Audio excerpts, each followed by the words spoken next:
इस दिन में सभी विश्वासी मिलकर हम लोग आराधना करते हैं। कई लोग जो हैं सप्ताह भर में नहीं आ पाते हैं, किसी कारणवश सप्ताह भर में एक बार भी नहीं आ पाते हैं। ऐसे लोग भी हैं, किसी कारणवश वे लोग नहीं आ पाते हैं। वो लोग भी रविवार का सेवा में आते हैं। वैसे तो परमेश्वर का वचन कहता है सारे दिन एक समान है, सारी आराधना एक समान है, जहाँ भी प्रार्थना करें, जहाँ भी आराधना करें एक समान है। लेकिन हम रविवार को थोड़ा महत्व क्यों देते हैं? क्योंकि इस दिन में वे लोग भी होते हैं जो लोग सप्ताह भर नहीं आ पाते हैं, किसी कारणवश वे लोग नहीं आ पाते हैं। वे लोग भी रविवार आराधना में सम्मिलित होते हैं। इसलिए हमारा रविवार आराधना एक बहुत ही बड़ा रविवार का जो आराधना होता है, हम सब एक साथ मिलकर उसकी आराधना करने के लिए हम लोग प्रभु के भवन में इकट्ठे होते हैं। हालेलुया। लेकिन एक बात आपको हमेशा याद रखना है, एक बात हमेशा याद रखना है, आप लोगों ने भी अनुभव किया है, मेरा जीवन में मैंने कई बार अनुभव किया है। इस बात को पहले ही मैंने आपको बताया। जब भी आप परमेश्वर की आराधना करने के लिए अपने हृदय को तैयार करते हैं, आराधना करने के लिए आप सोचते हैं, आराधना में आने के लिए आप सोचते हैं, तो कई बार परिवार में ऐसे भी समस्या हो जाता है। शैतान का भरसक उसका प्रयास जितना हो सके सारा दम, सारा हिम्मत वो लगाता है, सारा उपाय लगाता है। क्या? परमेश्वर के लोगों को परमेश्वर से अलग रखना। शैतान का ये सबसे बड़ा एक योजना है, वो कोशिश करता है।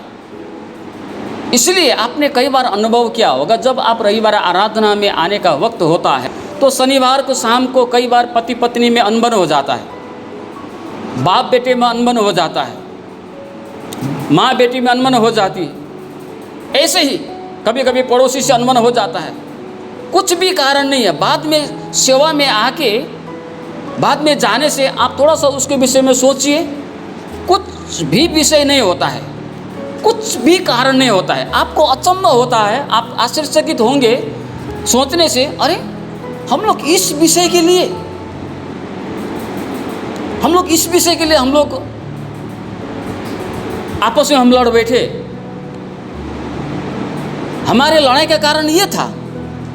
बाद में सोचने से वास्तव में वो कुछ भी नहीं होता है। लेकिन शैतान उसी छोटी सी बातों को लेकर आपके दिमाग को खराब करना चाहता है, आपके मनों को बिगाड़ना चाहता है, आपकी मानसिक भावनाओं को वो उसमें प्रभाव डालना चाहता है, आपके हृदय को वो कहीं और ले जाना चाहता है। अब जब एक व्यक्ति का हृदय ठीक ना हो, जब आप आराधना में आते हैं, आराधना में आते वक्त आपके बीच में अनबन होता है, किसी के साथ में आप लड़ाई होके आया है, पति पत्नी में बात होके आया है, बाप बेटा में बात होके आया है, माँ बेटी में बात होके आई है, विश्वासी के साथ में कुछ होके आया है, तो क्या वो व्यक्ति आराधना कर सकेगा? नहीं।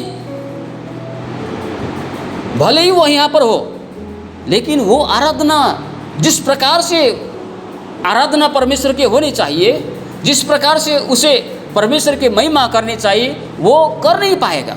क्यों?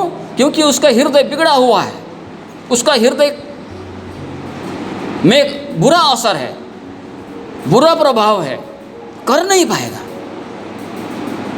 इसलिए हमें सावधान रहना है, क्योंकि हमारा जो आराधना है यहाँ नहीं है। रविवार का आराधना यहाँ शुरू नहीं होता है।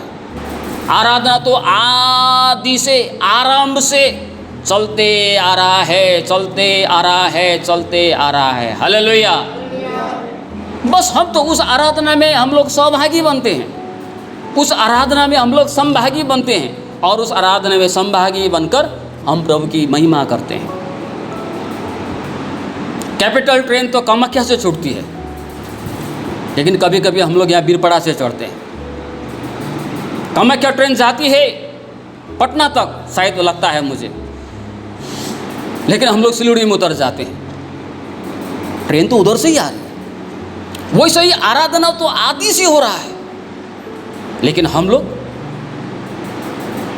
यहाँ पर शामिल होते हैं, सप्ताह में शामिल होते हैं, चर्च में शामिल होते हैं, अपने घर में शामिल होते हैं, आराधना में। और वही आराधना से अलग रखने का, वही आराधना में सम्मिलित होने से वंचित करने का शैतान का बहुत बड़ा प्रयास होता है। इसलिए बिना कारण भी कभी कभी हमारे घर में समस्या हो जाता है। अब जब दिल बिगड़ा हुआ है,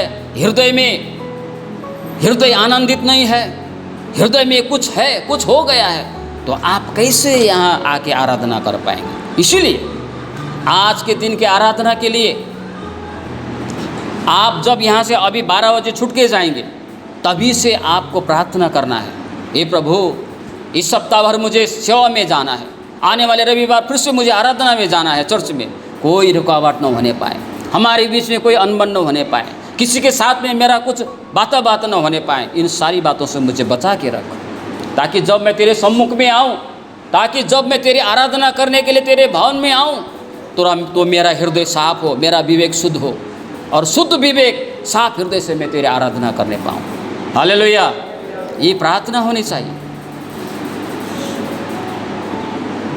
जब हम इस प्रकार से प्रार्थना करते हैं तो परमेश्वर हमारे जीवन में उन सारे उपायों को करता है, हमें हमारे संरक्षण करता है। जो परम प्रधान के छाया में बैठा रहे, सर्वशक्तिमान के छाया में वो ठिकाना पाएगा।